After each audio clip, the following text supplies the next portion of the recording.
ګران لیدونکو تاسو د شپږویشتم درس لیدونکي یاستئ د سی پروګرامینګ اړوند چې دا ویډیوګانې درسونه تاسو د سټیپس ټو ټیک پښتو یوټیوب چینل څخه تعقیبولی شئ. په شپږویشتم درس کې موږ په سی میموري لوکیشنز او په همدې شکل پوینټرز باندې بحث کوو. راځو اول سی میموري لوکیشن څه ته وایي، بیا په پوینټر باندې بحث کوو او یادونه کول غواړم د دې درسونو ټول هغه پریکټس کوم فایلونه چې دي، کوم کوډینګ موږ چې کوو د هغې فایلونه دا ټول د دې ګیټ هب څخه ترلاسه کولی شئ. دې ګیټ هب ته ور داخل شئ، ټول کوم کوډینګ فایلونه چې دي پریکټس فایلونه د اول درس څخه نیولې تر وروستي درسه پورې کولی شئ ترلاسه کړئ. اوس راځو په سی میموري لوکیشن باندې بحث کوو. سی میموري لوکیشن څه ته وایي؟ که تاسو فکر کړی ورونو موږ ځینې وخت یو ویریبل کریټ کوو. فکر وکړئ د مای آی ډي په نامه انټیجر ټایپ ما ویریبل کریټ کړی، ته مې 10 اساین کړه. اوس ویریبل دا ویریبل کې دا ویریبل ته موږ دا ویلیو اساین کړی. اصل دا ویلیو چې دا په یو لوکیشن یا په موقعیت یا هغې ته میموري اډرس ورته ویلی شو، هلته دا سټور کیږي، یعنی هلته ساتل کیږي. فقط هغه د میموري لوکیشن لپاره دا ویریبل یو ادرس دی، یو لیبل دی چې مثال دا لس چې چیرته سټور ده د هغې لوکیشن یا میموري اډرس هغه لیبل چې دی مای آی ډي ده. اوس چې دا لس هلته سټور کیږي هغې ته موږ ویلی شو میموري لوکیشن، یعنی مای آی ډي چې هغه لس دی د دې ویلیو لپاره میموري لوکیشن هغه اوس څنګه پیدا کوو؟ نو دې موضوع ته موږ میموري لوکیشن ویلی شو، یعنی زموږ ویلیو چې ویریبل ته موږ اساین کړي دا چیرته سټور کیږي هغې ته میموري لوکیشن یا میموري اډرس ورته ویل کیږي. اوس دا میموري اډرس څنګه پوهیدی شو چې زموږ د مای آی ډي چې دا ویریبل ده او لس پکې سټور ده، د دې میموري اډرس دا په کوم شکل کې ده، یعنی هغه ادرس څنګه سپیسیفای کوی شو، ځان لپاره مشخص کوی شو یا کتلی شو. نو دا په دې ویډیو کې موږ په دې موضوع باندې بحث کوو. راځئ غواړو چې د مای آی ډي چې دا لیبل ده ویریبل ده لس پکې سټور ده د هغې میموري اډرس موږ ترلاسه کوو. د هغې میموري اډرس ترلاسه کولو لپاره موږ داسې کوو چې زه لیکم پرنټ اف او دلته به تاسو هغه میموري اډرس چې تاسو اکسس کوئ ګیټ کوئ هغې لپاره موږ د دې فارمیټ سپیسیفایر نه استفاده کوو، ځکه دا خپله پوینټر ده چې پوینټر کې د یو ویریبل یا د یو ویلیو میموري اډرس سټور کیږي. نو د هغې اکسس کولو لپاره تاسو به دا فارمیټ سپیسیفایر به تاسو ولیکئ او په همدې شکل تاسو د ریفرنس اپریټر او یا موږ ورته ویلی شو امپرسنټ ساین دې نه تاسو استفاده وکئ او یا به څه وکئ مای آی ډي به ورته ولیکئ.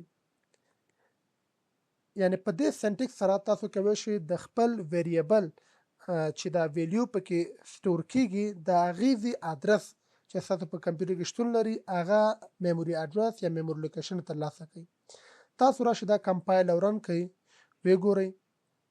نو ګوره موږ ته دا ادرس شو کړو. دا ادرس لکه تاسو هغه نمبرینګ سیستمونه تاسو ویلی دی ډیسیمل دی، هیګزا ډیسیمل دی، ته ورته نور دی باینري، مګر میموري اډرس چې موږ ته شو کوي دا په هیګزا ډیسیمل کې دی. نو په دې ترتیب سره موږ کولی شو میموري اډرس یا میموري لوکیشن د خپل ویریبل کې اساین شوي ویلیو لپاره موږ پیدا کړو. او په همدې شکل کې چیرې تاسو فقط ساده پرنټ اف ولیکئ او دلته تاسو د پرسنټیج ډي نه استفاده وکړئ، دا فارمیټ سپیسیفایر وکاروئ، مای آی ډي ته تاسو ولیکئ. په دې سره فقط تاسو کولی شئ څه وکئ، خپل ویریبل ته اساین شوی کوم ویلیو د هغه ګیټ کړئ.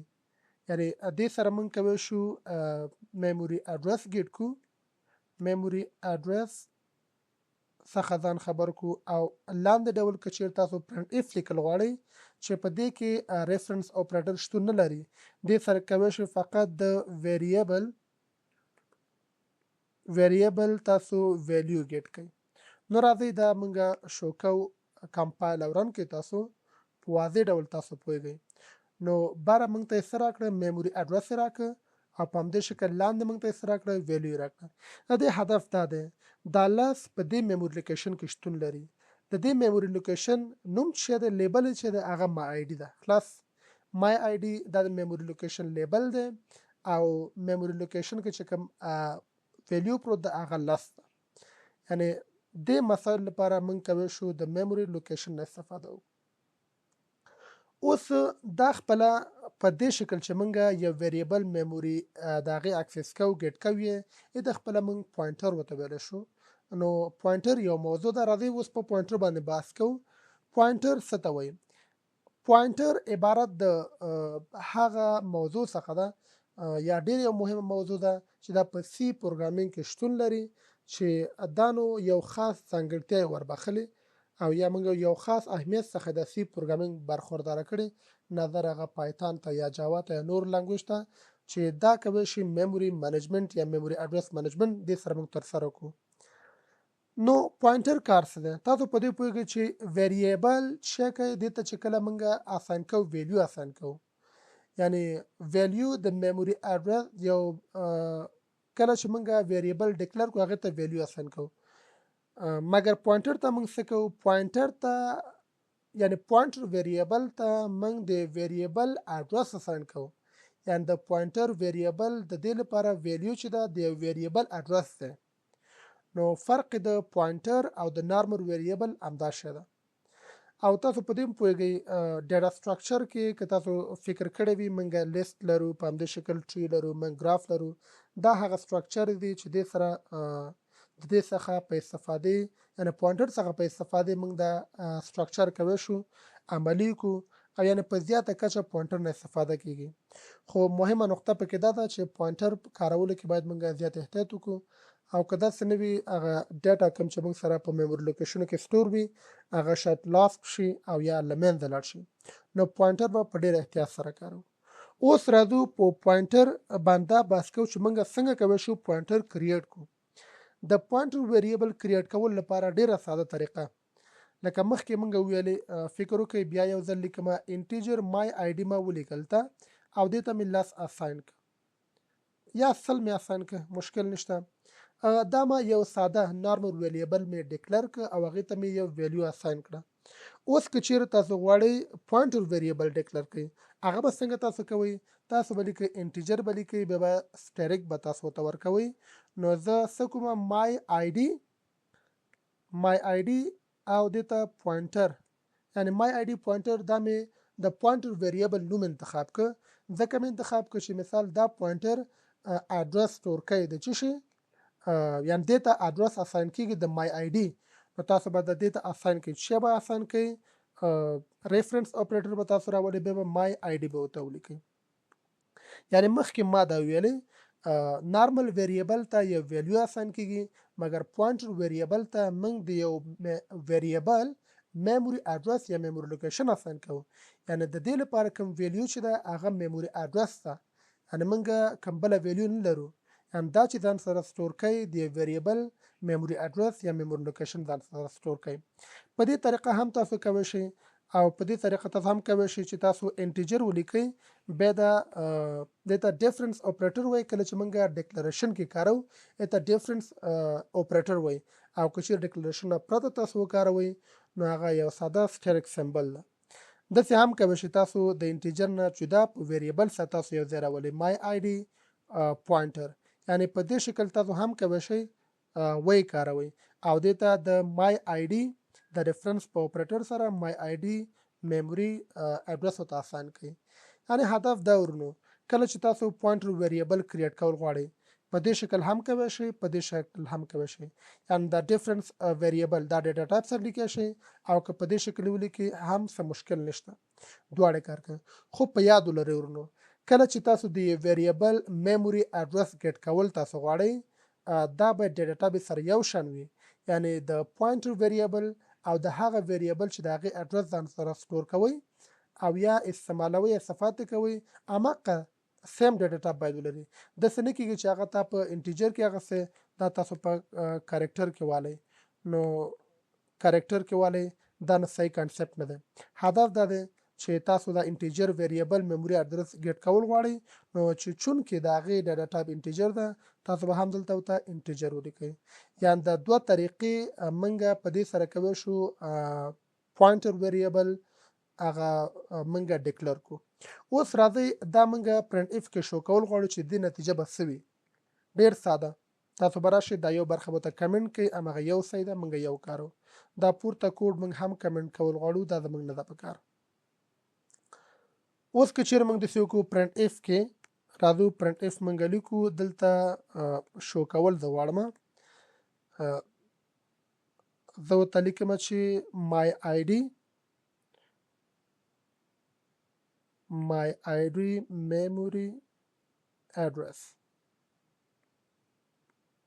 او په همدې شکل تاسو به څه ولیکئ میموري اډرس لپاره پوینټر لپاره به تاسو پوینټر سپیسیفایر به تاسو کاروئ فارمټ سپیسیفایر چې پرسنټیج او پی سره به موږ هغه ذکر کوو. هغې نه وروسته به تاسو راشئ څه وکئ دا مای پوینټر به تاسو دا راوالئ او په دې شکل تاسو به دلته د کامې نه وروسته ځای په ځای کوئ. نو که چیرې تاسو دا ډسپلی کوئ ویې ګورئ کمپایل او رن کوئ تاسو ته به څه ښکاره کوي ګوره my memory address my id memory address معنا د my id سوا دا ویریبل ده ګوري دا ویریبل ده او د اډرس ماته شو کړ نو پوینټر ویریبل ده د my id پوینټر دا ویریبل ده چې دا بل د ته کوم ویلیو اساین کې هغه بل څه نه وي هغه میموري لوکیشن وي ګوره د my id میموري لوکیشن موږ دلته اساین کړي نو ګوره لس موږ ته نه شو کوي بلکې څه شو کوي هغه د اصل یا لس وی هر ویلیو د هغه ویریبل میموري اډرس موږ ته شو کوي. نو په دې شکل موږ کولی شو دا کار تر سره کړو. یا تاسو هم کولی شئ ډایرکټ پرنټ اف ولیکئ د به همدې نه یو کاپي والمه کنټرول ای سره تاسو کولی شئ کاپي والی دلته څه کومه ډایرکټ دا نه لیکم بلکې که زه ډایرکټ دا ولیکم هم ماته سیم ریزلټ په ماته راکوي ځکه د میموري اډرس په دې شکل تاسو هم ګیټ کولی شئ په هغې شکل هم تاسو کولی شئ ګیټ یې کوئ. دلته یو سلش ان به زه ورته ورکړم تر څو په نیو لاین کې ماته راکړي. راځئ تاسو دا کمپایل او رن کوئ ویې ګورئ نو موږ ته سیم میموري اډرس موږ ته راکوي ګوره د my id ویریبل ده د هغې میموري اډرس دا شی ده. نو په دې شکل موږ کولی شو د پوینټر څخه په استفاده موږ د هغې اډرس شو کړو د یو ویریبل. تاسو یو بل کار هم کولی شئ که چیرې غواړئ تاسو د دې د پوینټر په طریقې سره د هغې ویلیو ځان ته شو کړئ بیا تاسو کولی شئ په دې شکل یا تاسو ساده ډول دا شارټکټ ځان سره یاد کړئ کنټرول ای سره کولی شئ کاپي والی د یو سټیټمنټ یا ډوپلیکیټ یې کړئ. نو زه ورته یم میموري اډرس نه بلکې زه ته څه وایم my id ویلیو که ویلیو آی ډي شو کول غواړئ یعنې غواړئ د ویریبل آی ډي تاسو شو کړئ ډېر ساده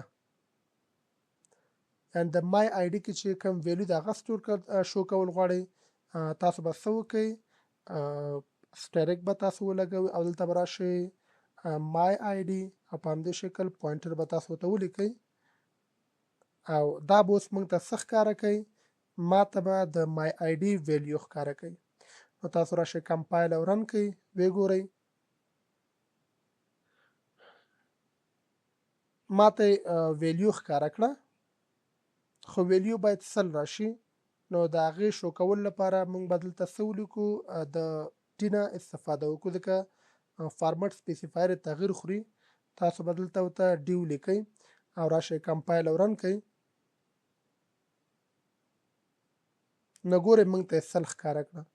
نو تاسو په دې طریقه دا درې هغه طریقې دي چې په دې شکل تاسو کولی شئ د میموري ته پای ته رسیږي. بله ویډیو پوینټرز او ارې په هغې باندې بحث کوو. د اوس لپاره خدای په امان د بیا لیدو په هیله.